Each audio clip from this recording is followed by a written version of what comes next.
brings us to the specific type of technology AI is. The sources distinguish between two critical concepts here, SBTC and CBTC. The acronyms. Okay, this is where the econ speak gets dense, so let's unpack it. SBTC. That stands for Skill Bias Technological Change. This is the standard story we've told ourselves for, 30 years. It's basically the Jetpack Theory. I love the visual for this one. You've got these corporate types strapped to jetpacks labeled AI, and they're just zooming up a hill. They look thrilled. They're shouting about 10x productivity. Think of it as leverage.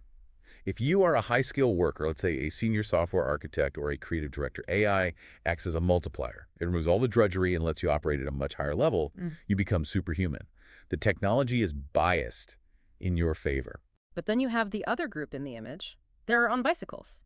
And they're pedaling as hard as they can, sweating buckets, but the guys with the jetpacks are just leaving them in the dust. That's the flip side. If your skill set is routine, if you're the one who used to do the coding grunt work or the basic copy editing, the jetpack doesn't help you. It replaces you. Or, at best, it makes your bicycle look pretty ridiculous. So SBTC explains why the gap between the rich and the poor gets wider. The skilled get a multiplier, the unskilled get competition. But the sources suggest something darker is happening now. Not just skill-biased, but capital-biased technological change. CBTC. This is the one. This is the one that keeps economists awake at night. The diagram for this is chilling. It's called the Capex to labor crunch pipeline. It just looks like a giant industrial processing machine. You pour money in one end and profit comes out the other. But what's missing? People. Right. There are no workers anywhere in the diagram. See, historically, there was a kind of marriage between capital and labor.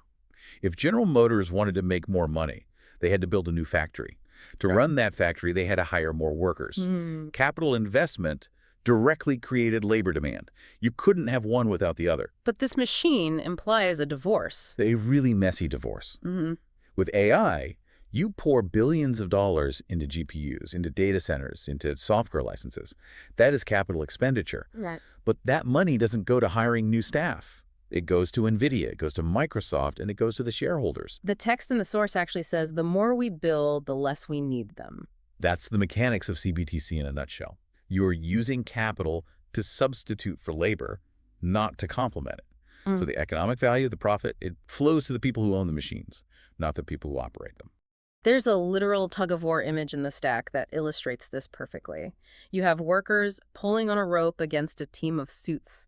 But the suits aren't even straining. They have a massive robot holding the rope for them. And that robot represents the decline of the labor share of the economy. If the machine does the earning, the owner keeps the check. It's really that simple. Okay, so we have the jetpack effect helping the elite and the capital conveyor belt bypassing workers entirely. This brings us to the middle class. Because usually when we talk about automation, we think of blue-collar jobs, robots in factories. Right. But the sources here are focused on something called RBTC, routine biased technological change. Which is really just a fancy way of saying the death of the office job. The visual here is titled The Broken Ladder. And I have to say, this one really messed with me.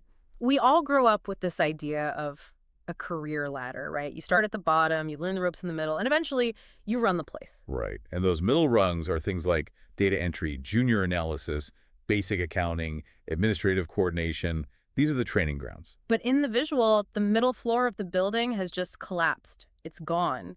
You see workers falling from that middle tier down to the bottom tier, which is labeled manual and service jobs. This is the hollowing out of the economy. AI is exceptionally good at rules-based, routine, cognitive tasks. The exact tasks that used to define middle-class employment. So those jobs, they just disappear. So you end up with a barbell economy. You have a fat top for the jetpack people, a fat bottom for the service workers, caregivers, plumbers, people whose jobs require physical presence, and then this skinny, fragile middle.